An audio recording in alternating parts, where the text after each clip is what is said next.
all know the importance of reading, but here to share why students must learn to read before they can read to learn, we have Dr. Ashley Stevens from Cabell County Schools. Great to see you. Good to see you. Yeah, so what is the difference between learning to read and then reading to learn? So if we think about the reading skills, you have to have those first. Not that we aren't learning other things while we're learning to read, but this is early elementary. You know, we're sounding out words. We might have flashcards. We're learning about different letter sounds and blends and combinations, and what those words mean. That vocabulary comprehension, that's super important.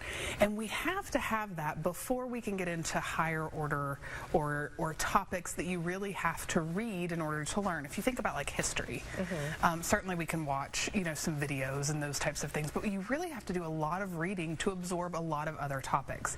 And so this concept that if kids don't have great reading skills, that they'll be limited in their ability to kind of get into all these other topics is sort of this difference. You have to learn to read so that you have the skills so that you can read to learn. Right, okay. And when does that shift typically take place? Usually around third grade. If students are hitting all of their milestones, typically at that point they have, you know, strong reading comprehension, and they also understand the process. So what happens when you come upon a word that you don't know, or how do we kind of stumble forward learning?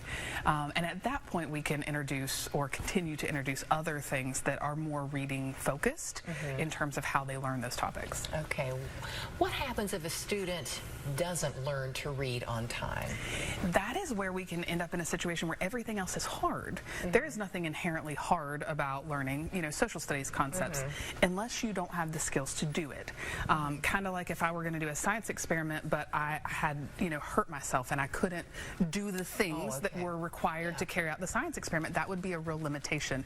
And this is sort of the skill version of that. If they don't have the reading skills, they're not going to be able to do those things. And with that in mind, the West Virginia legislature passed the Third Grade Success Act, which says all students, regardless of if they have, you know, any exceptionalities or not, they will be able to read and do math on grade level before they advance from third grade to the fourth grade. And so we are working very, very hard to make sure that our students are exactly where they need to be, that they have those foundational skills so that as things get more complicated, they're ready to rise to the challenge. This is important because everybody wants them to be able to advance. Absolutely. Our goal is to make sure that our students have what they need so that they can move on. But this is kind of a checkpoint, sort of a milestone that says, do you have what you need in order to be able to go to the next level, in order to have the skills to absorb what's coming for you. Okay, and does this go into effect this school year? It has been in effect since this year's second graders were in kindergarten. So we've kind of followed them along, and we've been able to offer after school tutoring or summer school or additional enrichment. We might have extra staff in terms of teachers' aides or interventionists that have been working with these students up to this point. So they're now in second grade, and at the end of third grade next year, that's when we'll be looking at, you know, where are we, and they'll have to make some decisions about advancing. And our hope is that everybody is where they need to be, but it requires kind of a full effort.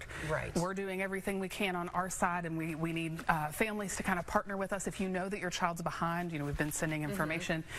Make sure that they're at that after school tutoring, or they're taking advantage of summer school. Read with them all the time, so that we can get them, you know, ready for the next level. Yeah, because it really does sound like a team effort. You know, you have the tutors, the schools that are offering some extra tutoring, but it also, we need the parents, the families, you know, to kind of buy into this too and help them out. And if you are with kids on the weekend, you may have, you know, a ton of time to fill. Do that with some, you know, activities that are reading focused or math if that's where the deficiency is. Dr. Stevens, thanks so much for stopping by and sharing this with us. Absolutely. Good to be here.